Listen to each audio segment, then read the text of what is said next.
a bold new approach to combat domestic terrorism and political violence. In a decisive move, President Donald J. Trump has unveiled a groundbreaking strategy aimed at tackling the pressing issues of domestic terrorism and organized political violence in the United States.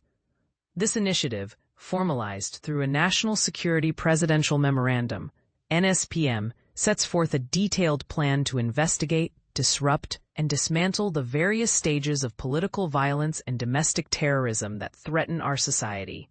A comprehensive strategy to address political violence. The NSPM mandates that the Federal Bureau of Investigation's Joint Terrorism Task Force, JTTFs, take the lead in coordinating this national effort. Their mission is to thoroughly investigate, prosecute, and disrupt individuals and groups engaged in political violence and intimidation that aim to undermine lawful activities or obstruct the rule of law. What's included in this strategy? This multifaceted approach will delve into every aspect of organized political violence, including the processes of radicalization, recruitment, funding sources, the involvement of non-governmental organizations, and the financial crimes associated with these activities. By employing the full range of federal authorities, the strategy aims to broaden the investigative focus to effectively counter these threats. The NSPM also instructs the Attorney General to pursue all federal crimes linked to organized political violence. This includes issuing guidance that prioritizes politically motivated terrorist acts, such as organized doxing campaigns, swatting incidents, riots, and property crimes. The guidance will help identify common behaviors, patterns, and motivations among organizations that coordinate these violent acts, with the goal of preventing political violence before it occurs. Additionally, the NSPM tasks the Secretary of the Treasury with identifying and disrupting the financial networks that support domestic terrorism and political violence. The IRS Commissioner is directed to ensure that tax-exempt organizations do not inadvertently fund these activities, with any violations referred to the Department of Justice for further action. The Attorney General is also charged with recommending groups or entities that meet specific criteria for potential designation as domestic terrorist organizations. Furthermore, both the Attorney General and the Secretary of Homeland Security are instructed to classify domestic terrorism as a national priority area, ensuring that adequate funds and resources are allocated to combat this growing threat. Understanding the rise of organized political violence. The alarming increase in political violence across the United States is not a mere coincidence. It is part of a calculated and organized campaign of intimidation and violence that necessitates a new law enforcement strategy. For instance, on September 10th, a tragic event unfolded when beloved conservative figure Charlie Kirk was assassinated while addressing students at Utah Valley University. This shocking act of political violence is just one example in a disturbing trend that highlights the urgent need for action. Other notable incidents include the attempted assassination of Supreme Court Justice Brett Kavanaugh, 2 assassination attempts on President Trump in 2024, and the murder of a senior healthcare executive that same year. These events underscore the escalating threat to public safety and the integrity of our democratic institutions.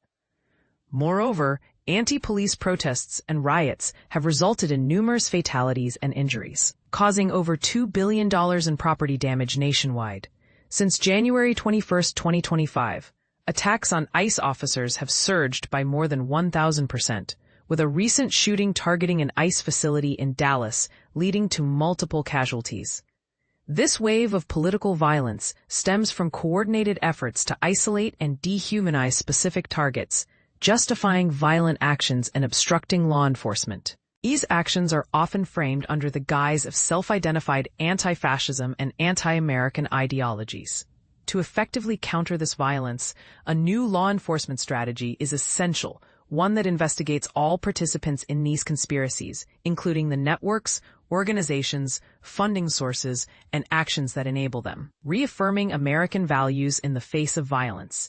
Political violence has inflicted pain on countless innocent lives and undermined the core American values of free speech, citizenship, the rule of law, and devotion to family and country.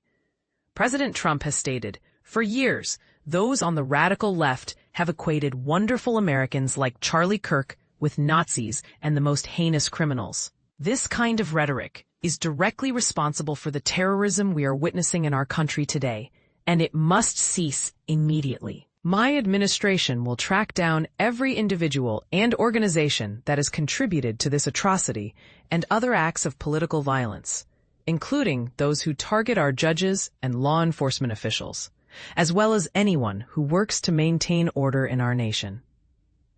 To foster national pride and unity, President Trump has championed initiatives like the America 250 Task Force and expanded civics education. He has also reinforced free speech protections by directing federal agencies to combat censorship, ensuring that all Americans can express their views without fear of political or violent repercussions.